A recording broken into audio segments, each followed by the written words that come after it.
Hello बच्चों, कैसे हो आप सभी। उम्मीद करता हूँ आप सभी ठीक होंगे और आपकी तैयारी भी अच्छे से चल रही होगी। तो जैसे कि आपको पता है, आपको इस चैनल पर क्लास के थ्रू जो भी यूपी पुलिस कांस्टेबल री एग्जाम को लेकर जो भी मोस्ट इंपोर्टेंट क्वेश्चन जो कि प्रीवियस ईयर के हैं, वो आपको इस क्लास में आज देखने को मिलेगी। तो बने रहिएगा इस वीडियो के इस क्लास के एंड तक, जिससे कि आप अपने एग्जाम में अच्छा से स्कोर करके आ सको। तो जैसे कि यहाँ पर आप पहला क्वेश्चन देख सकते होंगे, दिया गया है कि निम्नलिखित में से कौन से या किसके मौलिक अधिकार के प्रतिबंध के तहत भारत, ठीक है, भारत सरकार जो है कुछ स्थितियों में हथियारों के बिना हो रही शांतिपूर्ण सभा को सीमित कर सकती है। उदाहरण के लिए कहा जाए तो मामला अगर सार्वजनिक व्यवस्था के हित में हो। ठीक है, यहाँ पर क्या बोला गया है कि मौलिक अधिकार के प्रबंध के तहत सरकार कुछ स्थितियों में हथियारों के बिना हो रही शांतिपूर्ण सभा को सीमित कर सकती है। उदाहरण के लिए बताया है कि मामला अगर सार्वजनिक व्यवस्था के हित में हो। तो इसका जो राइट आंसर है वो क्या होगा? देखिए, इस क्वेश्चन का जो राइट आंसर है ऑप्शन नंबर ए हो जाएगा, स्वतंत्रता। ठीक है, ऑप्शन नंबर ए आपका बिल्कुल ठीक हो जाएगा, स्वतंत्रता राइट आंसर। जैसा कि यहाँ पर आप देख सकते होंगे, ये जो क्वेश्चन है वो एग्जाम में पूछा जा चुका है। ठीक है, चलिए इसकी हम व्याख्या को भी देखते हैं। जैसे कि यहाँ पर इसकी व्याख्या को दर्शाया गया है, बोला गया है कि स्वतंत्रता के मौलिक अधिकार, ठीक है, स्वतंत्रता के मौलिक अधिकार का प्रतिबंध के तहत, मतलब जो स्वतंत्रता के मौलिक अधिकार पर प्रतिबंध के तहत जो है वो क्या होता है कि सरकार कुछ स्थितियों में हथियारों के बिना हो रही शांतिपूर्ण सभा को सीमित कर सकती है। उदाहरण के लिए अगर सार्वजनिक व्यवस्था के हित में हो या लोक हित में। ठीक है, सार्वजनिक व्यवस्था के हित में हो या लोक हित में हो। ठीक है, चलिए अगले क्वेश्चन की ओर बढ़ते हैं। जैसे कि यहाँ पर आप अगला क्वेश्चन देख सकते होंगे, दूसरा, कि दिया गया है संविधान के किस अनुच्छेद का अर्थ, ठीक है, संविधान के किस अनुच्छेद का अर्थ यह भी है कि भारतीय नागरिक अथवा दूसरे किसी भी व्यक्ति के साथ, ठीक है, भारतीय नागरिक अथवा दूसरे किसी भी व्यक्ति के साथ भिन्न भिन्न परिस्थितियों में भिन्न भिन्न तरीके से बर्ताव किया जाएगा। तो ऐसा कौन सा अनुच्छेद है, आपसे ये पूछा गया है। ठीक है, तो इस क्वेश्चन का जो राइट आंसर है ऑप्शन नंबर ए हो जाएगा, अनुच्छेद 14, विधि के समक्ष समता। ठीक है, विधि के समक्ष समता आपका राइट आंसर हो जाएगा। देखिए, इस क्लास में जो भी क्वेश्चन कराए जा रहे हैं वो सारे ही प्रीवियस ईयर में आ चुके हैं। ठीक है, तो वही आपको क्वेश्चन कराया जा रहा है जिससे कि आप अपने एग्जाम में अच्छा से स्कोर कर सको और आप ये जान सको कि एग्जाम में किस तरह के क्वेश्चन पूछे जाते हैं। ठीक है, चलिए इसकी हम व्याख्या को भी देखते हैं, उसको समझते हैं। जैसे कि यहाँ पर बोला गया है, आप व्याख्या देख सकते होंगे, दी गई है कि अनुच्छेद 14, ठीक है, अनुच्छेद 14 में यह प्रावधान है कि भारतीय भू क्षेत्र में किसी भी व्यक्ति को विधि के समक्ष समता अथवा विधियों का समान संरक्षण, ठीक है, विधियों का समान संरक्षण से वंचित नहीं किया जाएगा। यह अधिकार भारतीय नागरिकों और विदेशियों दोनों को प्राप्त है, लेकिन विधि निर्माण एवं उसके संरक्षण के संबंध में कुछ अपवाद भी है। ठीक है, कुछ अपवाद भी है, जैसे राष्ट्रपति, राज्यपाल, राजनयिकों, सांसदों, विधायकों को विशेषाधिकार प्रदान किया गया है। इसके अतिरिक्त समाज के विभिन्न वर्गों के संबंध में भिन्न भिन्न कानून बनाया जा सकता है। ठीक है, भिन्न भिन्न कानून बनाया जा सकता है। राज्य स्वयं एक वर्ग हो सकता है, राज्य स्वयं एक वर्ग हो सकता है। साथ ही भौगोलिक या क्षेत्रीय आधार पर विषमता भी मान्य है। तो यहाँ पर आपके सारे डाउट क्लियर हो गए होंगे, मैं उम्मीद करता हूँ। चलिए अगले क्वेश्चन की ओर बढ़ते हैं। जैसा कि यहाँ पर आप अगला क्वेश्चन देख सकते होंगे, दिया गया है कि स्वतंत्रता के अधिकार में निहित है। ठीक है, आपसे पूछा गया है कि स्वतंत्रता के अधिकार में निहित है वो कौन कौन से जो है पॉइंट है, आपको ये देखना है। ठीक है, स्वतंत्रता के अधिकार में निहित है, यहाँ पर आपके सामने 4 पॉइंट दिए गए हैं, ए, बी, सी और डी। यहाँ पर आपको पढ़ना है इनको और बताना है कि स्वतंत्रता के अधिकार में निहित है, मतलब स्वतंत्रता के अधिकार में कौन कौन से पॉइंट जो है वो आते हैं। तो इस क्वेश्चन का जो राइट आंसर है वो क्या होगा? देखिए, यहाँ पर हम पहला पॉइंट देखते हैं। यहाँ पर दिया गया है कि कोई भी पेशा अपनाना। ठीक है, कोई भी पेशा अपनाना, तो ये बिल्कुल ठीक हो जाएगा, ये स्वतंत्रता के अधिकार में निहित है, बिल्कुल ठीक है। अगला हम देखते हैं कि भाषण की स्वतंत्रता। ठीक है, भाषण की स्वतंत्रता, तो ये भी बिल्कुल ठीक हो जाएगा क्योंकि स्वतंत्रता के अधिकार में ये भी निहित है। ठीक है, अगला हम देखते हैं सी ऑप्शन, अप्रेस्यता का उन्मूलन। ठीक है, तो ये जो है वो स्वतंत्रता के अधिकार में जो है निहित नहीं है। ठीक है, अगला हम डी ऑप्शन देखते हैं कि धर्म का पालन एवं प्रचार, तो ये भी जो स्वतंत्रता के अधिकार में निहित नहीं है। तो इस क्वेश्चन का जो राइट आंसर होगा ऑप्शन नंबर सी हो जाएगा, ए और बी। ठीक है, तो इस क्वेश्चन का राइट क्या हो जाएगा आंसर, ए और बी दोनों, ऑप्शन नंबर सी आपका राइट आंसर हो जाएगा। चलिए इसकी हम व्याख्या को भी देखते हैं। जैसे कि यहाँ पर बोला गया है कि संविधान का भाग 3, ठीक है, यहाँ पर देखिए ये जो व्याख्या है अच्छे से समझिएगा, यहाँ पर आपके ज्यादातर क्वेश्चन जो है वो बिल्कुल क्लियर हो जाएंगे। जैसे कि यहाँ पर बोला गया है संविधान का भाग 3 जो है अनुच्छेद 19 से, ठीक है, अनुच्छेद 19 से 22 तक स्वतंत्रता के मूल अधिकार के बारे में है।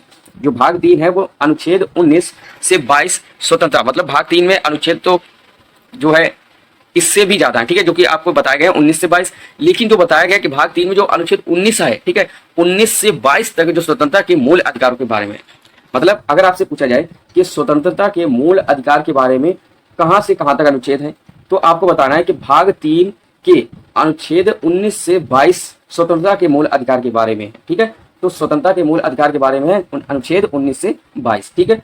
अब आगे बताया गया है कि अनुच्छेद 19(1), ठीक है, जो कि इनके बारे में बताया गया कि अनुच्छेद 19(1) में कुल 6 स्वतंत्रताएं हैं। कितनी है? 6 स्वतंत्रताएं हैं, जैसे कि वाक एवं अभिव्यक्ति की स्वतंत्रता, शांतिपूर्ण सम्मेलन की स्वतंत्रता, संगम एवं संघ की स्वतंत्रता, संगम एवं संघ की स्वतंत्रता। चौथा है भ्रमण की स्वतंत्रता, निवास या बसने की स्वतंत्रता, वृत्ति, उपजीविका, व्यापार, कारोबार, ये इन प्रकार की जो है स्वतंत्रता आपको दी जाती है, ठीक है। आगे बोला गया है कि इस प्रकार कोई भी पेशा, ठीक है, इस प्रकार कोई भी पेशा, ठीक है, आगे आप बोला गया है कि इस प्रकार कोई भी पेशा, ठीक है। चलिए अगले हम बढ़ते हैं अगले क्वेश्चन की ओर। जैसे कि आगे की बची हुई व्याख्या आप देख सकते होंगे, अपनाना और भाषण के स्वतंत्रता, ठीक है, भाषण की स्वतंत्रता के अधिकार निहित हैं। अनुच्छेद 25 के तहत सभी व्यक्तियों को धर्म के अबाध, ठीक है, धर्म के अबाध रूप से मानने, आचरण करने व प्रचार करने का समान अधिकार होगा, ठीक है। वहीं अनुच्छेद 17 जो है, ठीक है, वहीं अनुच्छेद 17 जो समानता के अधिकार के अंतर्गत अप्रस्तुतता का उन्मूलन करता है, ठीक है। तो यहाँ पर आपका अनुच्छेद 17 भी क्लियर हो गया होगा और अनुच्छेद 25 भी क्लियर हो गया होगा। चलिए अगले क्वेश्चन की ओर बढ़ते हैं। जैसा कि यहाँ पर आप अगला क्वेश्चन देख सकते होंगे, दिया गया है कि भारतीय नागरिकों के, ठीक है, भारतीय नागरिकों के मौलिक अधिकारों के संदर्भ में निम्नलिखित में से कौन सा सही है, ठीक है। ये आपसे पूछा गया है कि भारतीय नागरिकों के मौलिक अधिकारों के संदर्भ में कौन सा सही है, निम्नलिखित में से कौन सा सही है, ये आपको बताना है, ठीक है। तो चलिए यहाँ पर हम देखते हैं इनके ऑप्शनों को जो कि यहाँ पर दिए गए हैं। तो यहाँ पर आपके सामने 2 पॉइंट दिए गए हैं, ए पॉइंट और बी पॉइंट। इनको हमको पढ़कर जो है बताना है कि कौन सा जो है वो सही है क्वेश्चन के माध्यम से। जैसे कि यहाँ पर आप क्वेश्चन भी देख सकते होंगे। जैसे कि यहाँ पर पहला जो पॉइंट है वो बताया गया है कि राज्य किसी भी नागरिक के भाषण एवं अभिव्यक्ति की स्वतंत्रता पर प्रतिबंध लगा सकता है यदि वह दूसरे देशों के साथ भारत के मैत्रीपूर्ण संबंधों पर प्रभाव डालती है। तो ये जो पॉइंट है, पहला पॉइंट, ये बिल्कुल ठीक हो जाएगा, क्योंकि भारतीय नागरिकों के मौलिक अधिकारों के संदर्भ में निम्नलिखित में से कौन सा सही है, तो ए ऑप्शन बिल्कुल सही बैठ रहा है। चलिए अगला पॉइंट जो है बी ऑप्शन, उसको हम देखते हैं। जैसे कि यहाँ पर बताया गया है कि आपातकाल के दौरान स्वतंत्रता के अधिकार को स्थगित किया जाता है तथा प्रतिबंध लगाए जाते हैं। तो ये भी जो ऑप्शन है बी ऑप्शन बिल्कुल ठीक हो जाएगा, बिल्कुल परफेक्ट हो जाएगा। तो इस वजह से ये जो ऑप्शंस हैं आपके सामने, ए और बी और सी और डी, ठीक है, यहाँ पर 4 ऑप्शन आपके सामने दिए गए हैं। तो इनमें से जो आपका राइट आंसर है ऑप्शन नंबर बी हो जाएगा, ए और बी दोनों, क्योंकि वहाँ ऊपर के जो पॉइंट थे ए और बी वो दोनों ही जो है क्लियर हो रहे हैं। तो यहाँ पर बी ऑप्शन आपका बिल्कुल ठीक हो जाएगा, ए और बी दोनों, ठीक है। चलिए इसकी हम व्याख्या को भी देखते हैं। जैसे कि यहाँ पर बताया गया है कि भारतीय नागरिकों को संविधान के भाग 3 में अनुच्छेद 12 से 35 तक निम्नलिखित मौलिक अधिकार प्रदान किए गए हैं, ठीक है। देखिए यहाँ पर बताया गया है कि भारतीय नागरिकों को संविधान के भाग 3 में अनुच्छेद 12 से, ठीक है, अनुच्छेद 12 से 35 तक निम्नलिखित मौलिक अधिकार प्रदान किए गए हैं। जैसे कि यहाँ पर बताया गया है मौलिक अधिकार कौन कौन से हैं। तो देखिए, समता का अधिकार, ठीक है, समता या समानता का अधिकार, स्वतंत्रता का अधिकार, शोषण के विरुद्ध अधिकार, ठीक है, शोषण के विरुद्ध अधिकार, धर्म की स्वतंत्रता का अधिकार, संस्कृति और शिक्षा संबंधी अधिकार, संवैधानिक उपचारों का अधिकार। तो इस टाइप के जो अधिकार है वो आपके मौलिक अधिकार जो भाग 3 के अंतर्गत आता है, उसमें आपको ये सारे अधिकार बताए गए हैं और दिए गए हैं, ठीक है। चलिए यहाँ पर आगे देखते हैं। जैसे कि बताया गया है, राज्य किसी भी नागरिक के भाषण एवं अभिव्यक्ति की स्वतंत्रता पर प्रतिबंध लगा सकता है यदि वह दूसरे देशों के साथ भारत के मैत्रीपूर्ण संबंधों पर प्रभाव डालती है, ठीक है। अनुच्छेद 19 खंड 1 उपखंड का के तहत, ठीक है, यहाँ पर अनुच्छेद भी आपको बताया गया कि अनुच्छेद 19 खंड 1 उपखंड का, ठीक है। चलिए यहाँ पर अगला देखते हैं। जैसे कि अगली जो पॉइंट था वो बताया गया था कि आपातकाल के दौरान स्वतंत्रता के अधिकार को स्थगित किया जा सकता है तथा प्रतिबंध लगाए जा सकते हैं। हालांकि अनुच्छेद 20-21 को आपातकाल के दौरान भी निलंबित नहीं किया जा सकता है, ठीक है। तो अनुच्छेद 20 तथा 21 को आपातकाल के दौरान भी निलंबित नहीं किया जा सकता है, ठीक है। अगर आपसे पूछा जाए एग्जाम में कि आपातकाल के दौरान ऐसे कौन से अनुच्छेद हैं जो नहीं हटाए जा सकते हैं, नहीं निलंबित किए जा सकते हैं, तो अनुच्छेद 20 और 21 को आपातकाल के दौरान भी निलंबित नहीं किया जा सकता है, ठीक है। यहाँ पर आपके सारे डाउट क्लियर हो गए होंगे। चलिए अगले क्वेश्चन की ओर बढ़ते हैं। जैसा कि यहाँ पर आप अगला क्वेश्चन देख सकते होंगे, दिया गया है निम्न में से कौन सा नागरिकों के मौलिक अधिकारों के तहत भारत के संविधान में कहा गया है? निम्नलिखित में से कौन सा नागरिकों के मौलिक अधिकारों के तहत भारत के संविधान में कहा गया है? तो यहाँ पर भी आपके सामने जो है पॉइंट दिए गए हैं, यहाँ पर आपको उन पॉइंटों को पढ़कर बताना है कि कौन सा पॉइंट आपका सही हो सकता है। ठीक है, देखिए यहाँ पर जो आपका राइट आंसर होगा वो हमको जो है पॉइंट, ये जो पॉइंट दिए गए हैं ए और बी, इनको पढ़कर हमें बताना है। तो पहला पॉइंट हम पढ़ते हैं, जैसे कि दिया गया है राज्य जो है, ठीक है, राज्य शैक्षिक संस्थानों को सहायता देने में किसी भी शिक्षण संस्थान के साथ एक आधार पर भेदभाव नहीं करेगा कि यह अल्पसंख्यक प्रबंधन के तहत है, चाहे वह धर्म पर आधारित हो या भाषा पर। तो ए ऑप्शन जो है बिल्कुल आपका ठीक हो जाएगा। क्वेश्चन के माध्यम से, क्वेश्चन के जरिए से ए ऑप्शन आपका जो है बिल्कुल सही है। चलिए बी ऑप्शन भी हम देखते हैं कि ये क्या कह रहा है। ठीक है, जैसे कि यहाँ पर बी ऑप्शन में बताया गया है, यदि कोई व्यक्ति भारत की संप्रभुता, एकता और अखंडता को अक्षुण्ण बनाए रखने में तथा उसकी रक्षा करने में विफल रहता है तो उसकी स्वतंत्रता के अधिकार को प्रतिबंधित किया जा सकता है। तो ये जो ऑप्शन है बी ऑप्शन, ये क्वेश्चन के माध्यम से सही नहीं बैठ रहा। ठीक है, तो ऑप्शन बी आपका गलत हो जाएगा। तो ऑप्शन ए आपका ठीक है, यानी कि ऑप्शन ए जो पॉइंट है वो ठीक है क्वेश्चन के माध्यम से, लेकिन ऑप्शन बी जो है, पॉइंट बी जो है वो आपके क्वेश्चन के माध्यम से गलत बैठ रहा है। तो इसके जरिए से आपका जो आंसर है वो डी ऑप्शन हो जाएगा और केवल ए। ठीक है, केवल ए जो है वो आपका ठीक हो जाएगा, डी ऑप्शन, जो कि आप देख सकते हैं यहाँ पर ये क्वेश्चन जो है वो परीक्षा में पूछा जा चुका है। ठीक है, चलिए इसकी हम व्याख्या को भी देखते हैं और समझते हैं। जैसा कि यहाँ पर बताया गया है व्याख्या में कि भारतीय संविधान के भाग 3 में, ठीक है, भाग 3 में मूल अधिकारों का वर्णन है। मूल अधिकारों के अंतर्गत अनुच्छेद 19 में अल्पसंख्यक वर्गों, ठीक है, अल्पसंख्यक वर्गों के हितों का संरक्षण है। इसके अनुसार अनुच्छेद 29(2) राज्य द्वारा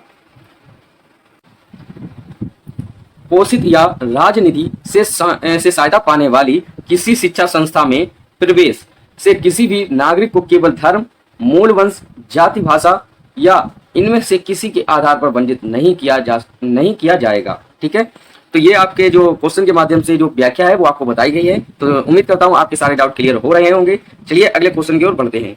जैसे कि यहाँ पर आप अगला क्वेश्चन देख सकते होंगे, दिया गया है कि किस मौलिक अधिकार का लक्ष्य है सामाजिक विभेद उन्मूलन करना। ठीक है, किस मौलिक अधिकार का लक्ष्य है सामाजिक विभेद उन्मूलन करना। तो यहाँ पर आपके सामने 4 ऑप्शन दिए गए हैं। इस 4 ऑप्शन में आपका जो राइट आंसर है वो क्या हो सकता है, यहाँ पर आपको बताना है। ठीक है, तो इस क्वेश्चन का जो राइट आंसर है वो क्या होगा, देखिए इस क्वेश्चन का जो राइट आंसर है ऑप्शन नंबर ए हो जाएगा, समानता का अधिकार। ठीक है, समानता का अधिकार आपका राइट आंसर हो जाएगा ए। ठीक है, ए ऑप्शन जो है आपका बिल्कुल ठीक हो जाएगा, समानता का अधिकार। चलिए इसकी हम व्याख्या को भी देखते हैं। जैसे कि यहाँ पर व्याख्या में बताया गया कि भारतीय संविधान के भाग 3 के अंतर्गत अनुच्छेद 12 से लेकर अनुच्छेद 35 तक मौलिक अधिकारों का वर्णन किया गया है। इन्हीं मौलिक अधिकारों के अंतर्गत अनुच्छेद 14 तथा अनुच्छेद 14 से 18, ठीक है, अनुच्छेद 14 से 18 तक समता के अधिकार का उल्लेख है। किसके? तो समता के अधिकार का उल्लेख है। अनुच्छेद 17 अपृष्टता को समाप्त करने की व्यवस्था और किसी भी रूप में इसका आचरण निषिद्ध करता है। अपृष्टता से उपजी निर्योग्यता को लागू करना अपराध होगा जो विधि अनुसार दंडनीय होगा। ठीक है, जो विधि अनुसार जो है वो दंडनीय होगा।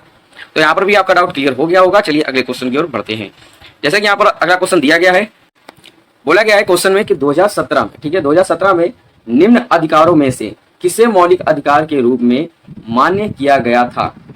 तो इस क्वेश्चन का जो राइट आंसर है वो क्या होगा, देखिए बोला गया है कि 2017 में निम्न अधिकारों में से किसे मौलिक अधिकार के रूप में मान्य किया गया था। तो इस क्वेश्चन का जो राइट आंसर है ऑप्शन नंबर डी हो जाएगा, निजता का अधिकार। निजता का अधिकार आपका राइट आंसर हो जाएगा। देखिए इस टाइप के क्वेश्चन भी आपके एग्जाम में पूछे जाते हैं। ठीक है, तो चलिए इसके हम व्याख्या को देखते हैं। जैसे कि यहाँ पर व्याख्या दी गई है कि 24 अगस्त 2017, ठीक है, तारीख भी बताई गई है कि 24 अगस्त 2017 को सर्वोच्च न्यायालय के मुख्य न्यायाधीश जे.एस. खेहर की अध्यक्षता में, ठीक है, अध्यक्षता वाली 9 सदस्यीय पीठ ने निजता का अधिकार मामले पर निर्णय देते हुए इसे मौलिक अधिकार माना है। निजता का अधिकार को अनुच्छेद 21 में जीवन और स्वतंत्रता के अधिकार में निहित माना गया है।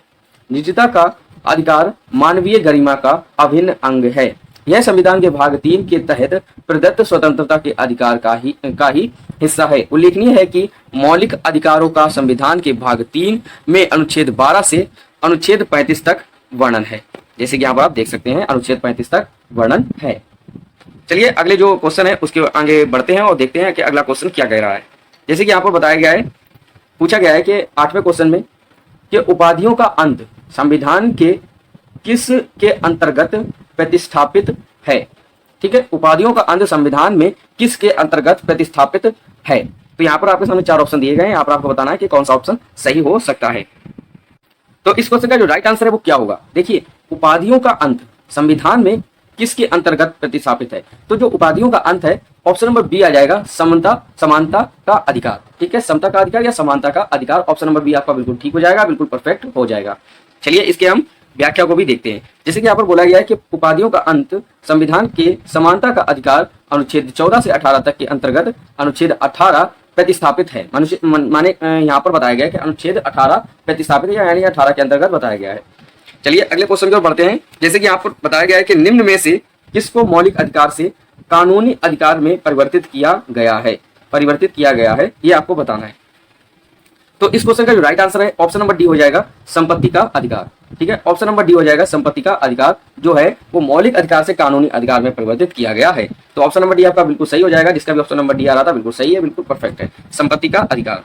चलिए इसकी हम व्याख्या को भी देखते हैं। जैसे कि यहाँ पर बताया गया है व्याख्या को कि भारत का मूल संविधान कुल 7 मौलिक अधिकार अपने नागरिकों को प्रदान करता था। मतलब भारत का मूल संविधान कुल 7 मौलिक अधिकार अपने नागरिकों को प्रदान करता था, किंतु 44वें संविधान संशोधन अधिनियम 1978 44वें संविधान संशोधन अधिनियम 1978 द्वारा संपत्ति के मूल अधिकार को समाप्त कर दिया गया। ठीक है, संपत्ति का मूल अधिकार, ठीक है, संपत्ति का मूल अधिकार अनुच्छेद 19(1)(4), ठीक है, अनुच्छेद 19(1)(4) तथा अनुच्छेद 31 में वर्णित था। अब संपत्ति का अधिकार 300 का, ठीक है, अनुच्छेद 300 का के तहत एक विधिक अधिकार है। क्या है? विधिक अधिकार है। अतः वर्तमान में भारतीय नागरिकों को कुल 6 मूल अधिकार प्राप्त हैं। ठीक है, कुल 6 जो है वो मूल अधिकार प्राप्त हैं, जो निम्न है, जो कि आगे जो है बताए गए हैं। जैसे कि आप देख सकते होंगे, समता का अधिकार। देखिए ये जो यहाँ से यहाँ तक जो मौलिक अधिकार बताए गए हैं, इनसे आपके एग्जाम में क्वेश्चन आ सकता है, तो इसको अच्छे से देखिएगा। बताया गया कि समानता का अधिकार जो है वो शामिल है अभी भी, लेकिन ये अनुच्छेद 14 से 18 तक है। ठीक है, इसके अनुच्छेद भी आपको याद करने पड़ेंगे। जैसे कि समानता का अधिकार कहाँ से कहाँ तक है, तो अनुच्छेद 14 से 18 तक है। दूसरा है स्वतंत्रता का अधिकार, ये अनुच्छेद 19 से 22 तक है। शोषण के विरुद्ध अधिकार अनुच्छेद 23 से 24 तक है। धार्मिक स्वतंत्रता का अधिकार अनुच्छेद 25 से 28 तक है। संस्कृति तथा शिक्षा संबंधी अधिकार अनुच्छेद 29 से 30 तक है। संवैधानिक उपचारों का अधिकार अनुच्छेद 32 में है। ठीक है, तो यहाँ पर आपके डाउट क्लियर हो गए होंगे। और यहाँ से जो है मैं आपको बता दूं कि यहाँ से आपके एग्जाम में क्वेश्चन पूछ लिए जाते हैं, तो इसको अच्छे से पढ़कर जाइएगा। चलिए अगले क्वेश्चन की ओर बढ़ते हैं। जैसे कि यहाँ पर आप अगला क्वेश्चन देख सकते होंगे, दिया गया है कि कौन सा अनुच्छेद सशस्त्र बलों, अर्धसैनिक बलों, पुलिस बलों, खुफिया एजेंसियों आदि के सदस्यों के मौलिक अधिकारों को प्रतिबंधित करने या निरस्त करने के लिए संसद को अधिकार देता है। तो यहाँ पर आपसे ये पूछा गया है, तो इसके जरिए से आपका जो राइट आंसर है वो क्या हो सकता है? देखिए इस क्वेश्चन का जो राइट आंसर वो हो जाएगा ऑप्शन नंबर सी, अनुच्छेद 33। ठीक है, ऑप्शन नंबर सी आपका बिल्कुल ठीक हो जाएगा, अनुच्छेद 33। चलिए इसकी हम व्याख्या को भी देखते हैं। जैसे कि यहाँ पर व्याख्या को बताया गया कि भारतीय संविधान का अनुच्छेद 33 सशस्त्र बलों, अर्धसैनिक बलों, पुलिस बलों, खुफिया एजेंसियों आदि के सदस्यों के मौलिक अधिकारों को प्रतिबंधित करने या निरस्त करने के लिए संसद को अधिकार देता है। किसको देता है? तो संसद को अधिकार देता है। अनुच्छेद 33 के अंतर्गत केवल संसद को विधि बनाने की शक्ति दी गई है, राज्य विधानमंडलों, ठीक है, राज्य विधानमंडलों को नहीं। यहाँ बोला गया कि संसद को, ठीक है, संसद को विधि बनाने की शक्ति दी गई है, राज्य विधानमंडलों को नहीं। ठीक है, अनुच्छेद 28 है, उसमें निश्चित शैक्षणिक संस्थानों में धार्मिक शिक्षा या उपासना में उपस्थित होने की स्वतंत्रता है। राज्य निधि से पूर्णतः शोषित शिक्षा संस्थानों में विद्यार्थियों को किसी धार्मिक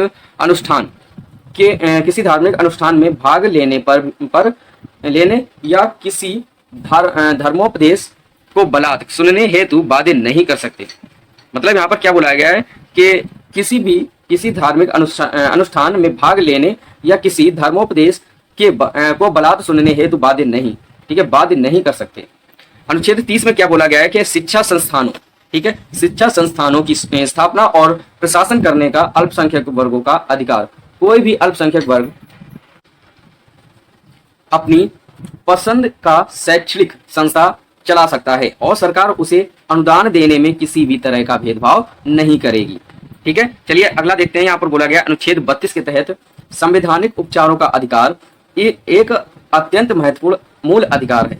डॉक्टर भीमराव अंबेडकर ने इसे संविधान, जो कि डॉक्टर भीमराव अंबेडकर जी थे, इन्होंने इसे जो भारतीय संविधान का हृदय और आत्मा कहा। यह भी आपसे पूछा जाता है कि भारतीय संविधान का हृदय और आत्मा कहा किस अनुच्छेदों को और किसने कहा, तो डॉक्टर भीमराव अंबेडकर जी ने इसे संविधान यानी भारतीय संविधान का हृदय और आत्मा कहा। इस अधिकार के अंतर्गत जब किसी व्यक्ति के मूल अधिकार का उल्लंघन होता है तब वह उपचार के लिए उच्चतम न्यायालय की शरण में जा सकता है। तो यहाँ पर आपके डाउट बिल्कुल क्लियर हो रहे होंगे। ठीक है, तो ये क्लास जो है वो यहीं तक रहती है, क्योंकि ज्यादा क्लास फिर लंबी हो जाएगी, फिर आपको जो है अगली क्लास में जो है बताया जाएगा। बाकी के जो क्वेश्चन बचे हुए हैं वो अगली क्लास में आपको डिस्कस करा दिए जाएंगे। तो आज की ये क्लास यहीं तक रहती है। अगर आपको इस क्लास में कोई भी क्वेश्चन ऐसा है जिसमें आपको डाउट है, वो हमें कमेंट में जरूर बताइएगा, जिससे कि मैं आपका डाउट क्लियर कर सकूं, उसको दूर कर सकूं। और आपको ये क्लास थोड़ी सी भी पसंद आई हो तो इस क्लास को लाइक जरूर कीजिएगा, जिससे कि इस क्लास की जो मोटिवेशन है, जैसे कि मैं आपके लिए इस ऐसी क्लासें लाता रहता हूं, वैसे ही मैं रोजाना आपके लिए ऐसी क्लासें लाता रहूं और आपकी तैयारी अच्छे से होती रहे। तो चलिए फिर मिलते हैं, तब तक के लिए टेक केयर।